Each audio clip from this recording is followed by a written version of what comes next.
The Alchemist's Closing Hour by SpellCasted Sleep. The little bell above the door gave a final, gentle chime as Elara turned the brass key in the lock. The click was satisfyingly heavy, a sound that signaled the end of the world's demands. Outside, the cobblestone streets were slick and shining, mirroring the gas lamps and puddles of indigo and gray. But inside the shop, the air was still and dry. It was the time of night when the shop felt most like a living thing settling down to hibernate. Elara was an alchemist of the quiet sort. She did not brew explosives or poisons. Her shelves were lined with jars of sleep syrups, dream catchers preserved in amber, and balms for weary feet. She moved through the shop with the slow, shuffling grace of someone who knew every creak of the floorboards. She walked to the front window to draw the velvet curtains. The fabric was thick, a deep burgundy that felt like moss under her fingertips.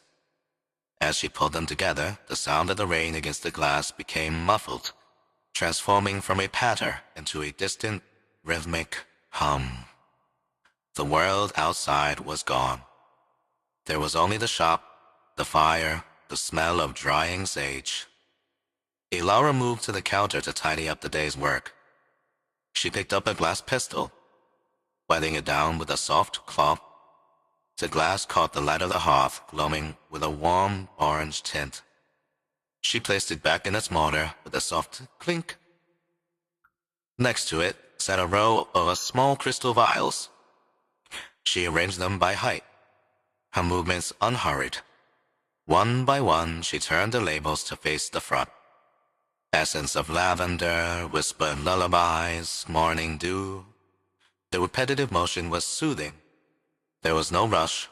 The candles on the walls burned low, their wicks long, casting soft, swaying shadows that danced across the rows of leather-bound books. With the shop in order, Elara made her way to the back of the room, where a small iron stove radiated a gentle heat.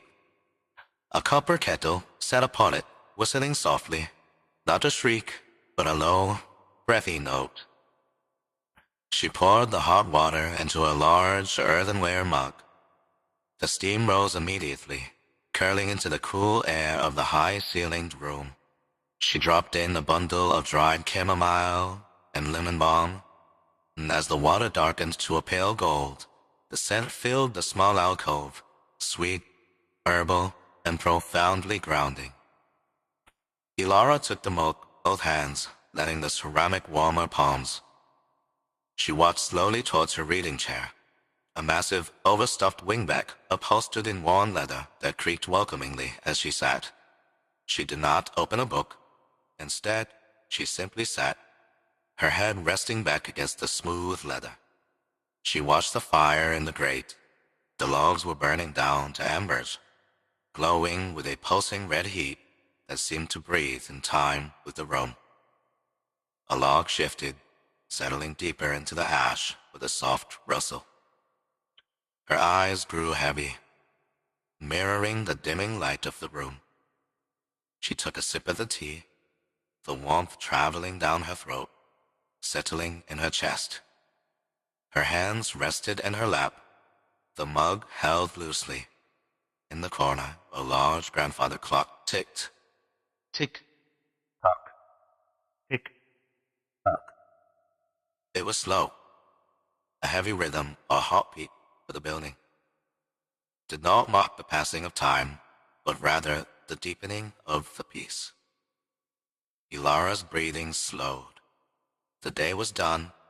The bottles were corked. The door was locked.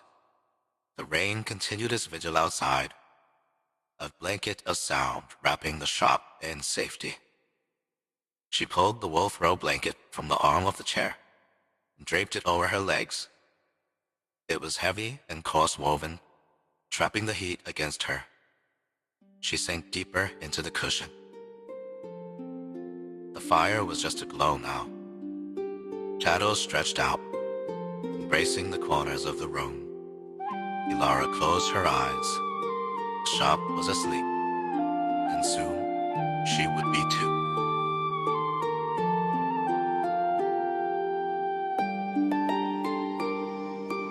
This short story was brought to you by SpellCasted Sleep.